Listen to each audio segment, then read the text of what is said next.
กินลิเกมันตามมาดังเสียงขึ้นแทงกำหนึ่งกันเนาะยังบอกว่าเมื่อกำอ่อนตั้งนั้นในคู่เตรียมเอาในคอมก็เลยบางตัวก็มันพอเตรียมอะไรเหมือนหนังสือกันเนาะก็เพราะฉะนั้นแล้วพอลูกเห็นแล้วเขาก็ยิงซ้อมในก็มันได้สั่งพิสั่งผลมันพอเสียงแรงกันเนาะสิบอกในกว่าในคู่ที่เตรียมนี้ขึ้นแทงกำหนึ่งลีๆแล้วก็ในเข้าดังกันเห็นว่า10 กว่าแทงเท่านั้นก็คู่ที่เตรียมนี้ตัวลิกมันนำให้ลูกเห็นเขาโปรโมทเตรียมซ้อมกันกว่าตามมาดังเสียงกันเนาะกำไรเขาสืบขึ้นมาเตะเห็นเอาคิดที่หนึ่งในกว่าแทงกำหนึ่งครับโอเคอย่างดังสุดในเขามาติดซอดีตัวเตียนในค่ะเนาะโอเคเตียนในข้อที่หนึ่งครับ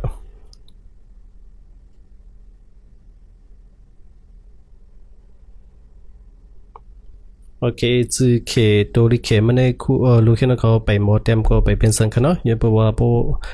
พอเขาเห็นคิดมันยาวเห็นลายปองคิดมันยาวเห็นผู้ชัวมันยาวซากว่าธรรมดาเสียงยาวในลูกเห็นเขาสองไกลขึ้นกูเตรียมพึกเตรียมก็เป็นสังขเนาะตัวตาตัวจือมันในค่ะพอพินอินมันก็เตือเอียนเตียนในค่ะเนาะเตือเอียนเตียนเนี่ยเตียนก็บอกว่าจำค่ะเนาะจำเป็นเม็ดเท่านั้นค่ะ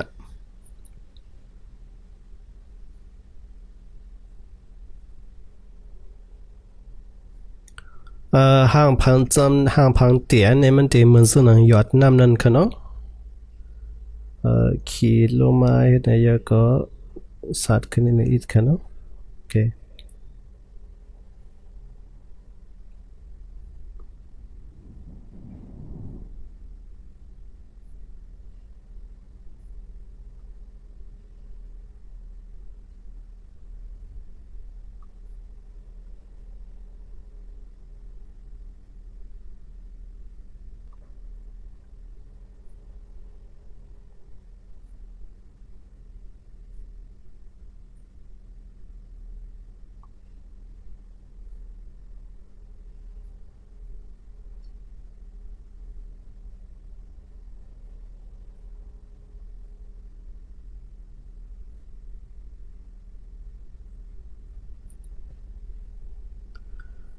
โอเควางกำซึมลอยกันเนาะวางลอยแล้วก็ขีดลงมาแล้วก็มองลงอีกมันก็เห็นได้กันเนาะ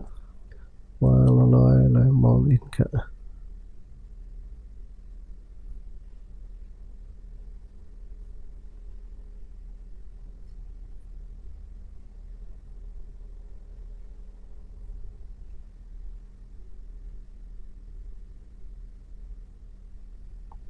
ห่างพังเตี้ยๆมันตัวใหญ่ๆมันจะเป็นส่วนไหนกันแล้วกันสิครับ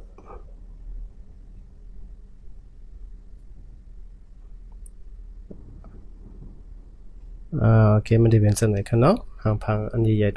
ตัวใหญ่ๆมันก็เพราะฉะนั้นแล้วขีดอันคู่เต็มเลยก็ห่างพังมันก็ตั้งก็เพราะฉะนั้นแล้วลูกเห็นเขาตัวเอาห่างพังตัวใหญ่ๆมันกันเนาะมันส่วนหนังส่วนในตัวละหางดีในปวันในก็เดมันส่วนหนังตัวส่วนในกันเนาะตัวในค่ะมันปวางกับซึมแห้งก็มันเดน้ำมึกมันหูมันบ่เหลี่ยมส่วนนั้นกันเนาะเพราะว่าจันลาวลอยแล้วก็มองอีกในอีกหนึ่ง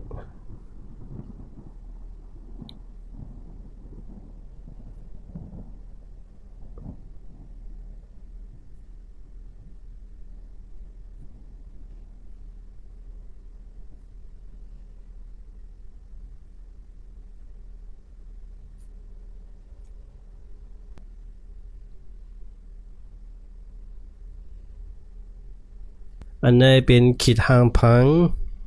ปุ่งมันอันเตมันค่ะเนาะก็อีกอันเป็นขีดยูส่วนนั้นก็เฮ็ดส่วนนี้ก็ไล่เอาค่ะเนาะเฮ็ดส่วนนี้ก็ไล่เอาค่ะโอเคอันนี้เป็นขีดยูมันค่ะเนาะอันนี้เป็นขีดเงาหักเปิงเตมันค่ะเนาะอันที่มามันค่ะ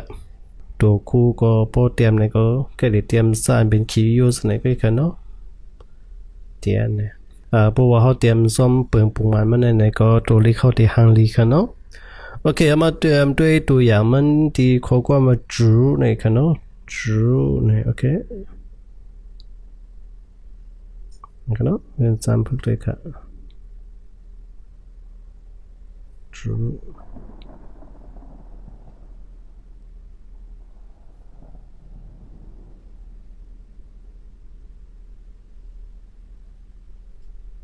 จู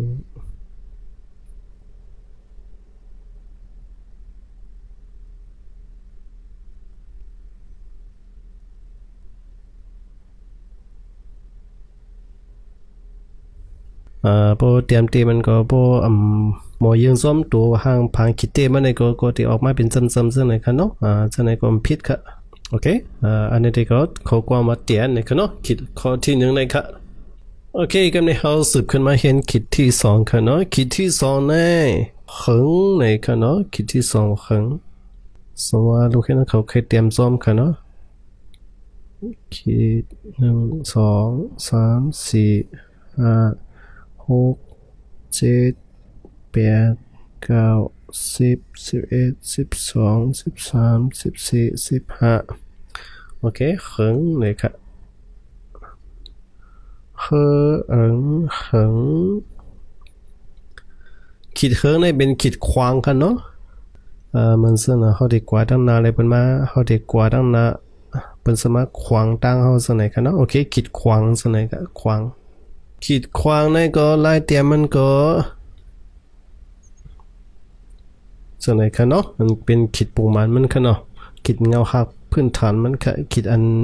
เปิงเป็นเตมันค่ะว่าในคะเนาะส่วนไหนคะวางกำซึมลงให้ไหนลอยๆกันเนาะแล้วก็ขึ้นสืบกว่าให้ไหนค่ะแล้วก็ขึ้นมองลงอีกหนึ่งจันมาด้านหลังอีกหนึ่งค่ะเนาะโอเคส่วนไหนค่ะก็เลยมาได้ทางกันวางกำซึมลงลอยๆขึ้นไว้กำค่ะเนาะขึ้นสืบกว่าขึ้นอีกค่ะเนาะแล้วก็ขึ้นมองลงอีกโอเคส่วนไหนค่ะวางกำซึมลงขีดขึ้นใจขึ้นอีกมองลงอีกหนึ่งส่วนไหนค่ะเนาะ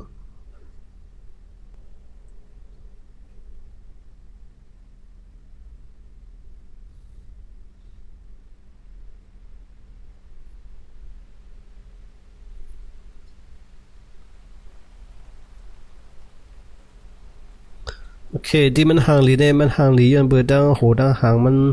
เหลี่ยมมันเจนนั่นค่ะเนาะแต่เดี๋ยวให้มันเหลี่ยมๆสักหน่อยก็เขาเดี๋ยวได้วางกันซึมมาลงลอยๆค่ะวางลอยๆเหมือนเสือนะเขาที่คิดลงวางไว้ในกันค่ะเนาะเดี๋ยวขึ้นสืบกว่าแล้วก็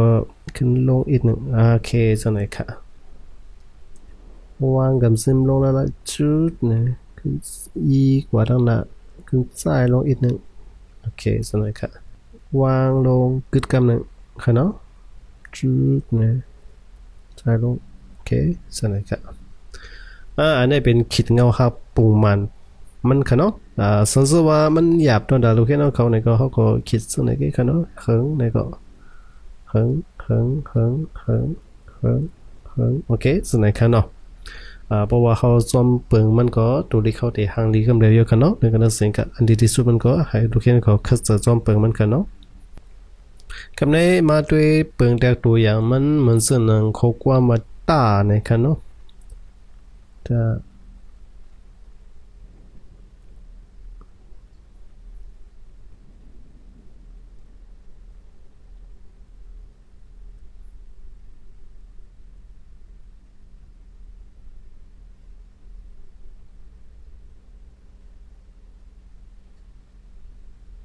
โอเคอันนี้เป็นคิดที่สองยาวกับยาวนะครับเนาะก็ไม่เข้าสืบขึ้นมาเห็นแทงคิดที่สามครับคิดที่สามในชูนะครับเนาะคิดที่สาม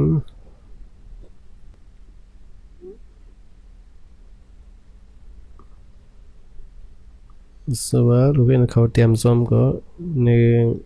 สองสามสี่ห้าหกเจ็ดแปดเก้าชูชูตัวชูในก็เป็นคิดตังค่ะเนาะคิดตังชูในก็คิดตังส่วนไหนค่ะชู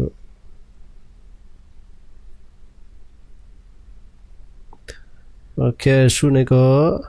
เดี๋ยวมีปลายแหลมๆส่วนไหนค่ะเนาะปลายแหลมมันก็เหมือนส่วนเขาได้ขีดลงมาส่วนไหนค่ะเนาะยาวขึ้นขีดลงส่วนไหนค่ะก็อีกเขาก็อย่าไปยาวได้ค่ะเนาะมันจะเขาได้ขีดลงกันเนาะชืดเนี่ยขึ้นไว้กำกันเนาะยก็ลากลงมาโอเคปลายมันจะแหลมส่วนไหนค่ะเนาะกำได้เข้ามาเฮ็ดแทนค่ะ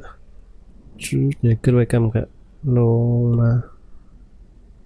ชืดลงมาชืดล มาโอเควางลอยๆกันเนาะวางลอยๆแล้วก็ลากลงมาสื่อแหลมมันกันเนาะวางลอยๆกันชุดนี่อย่าไปโปวางแห้งเนี่ยมันเต็มหางดีครับโปวางแห้งกำสื่อเนี่ยมันเตก็เตเป็นจังไหนครับเนาะมันเต็มโปหางดีตามที่อันมันแหลมนั่นครับโอเคจังไหนครับช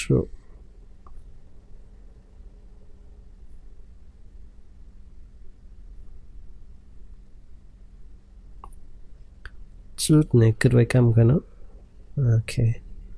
ชุดนี่ขึ้นกำหลักลงโอเคจังไหนครับส่วนตัวว่าเขาเฮ็ดคิดง่ายๆก็ชูนี่ก็จังไหนก็ค่ะเนาะชูชูชูชูชูชูชูชูชูโอเคจังไหนครับคิดอยู่ๆมันกันเนาะ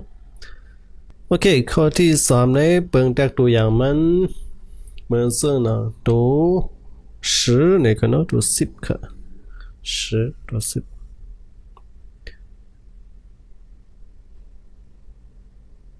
โอเค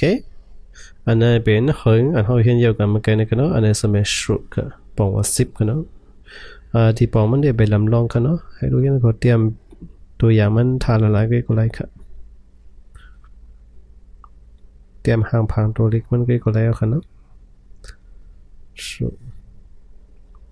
หึงชุหึงชุหึงชุโอเค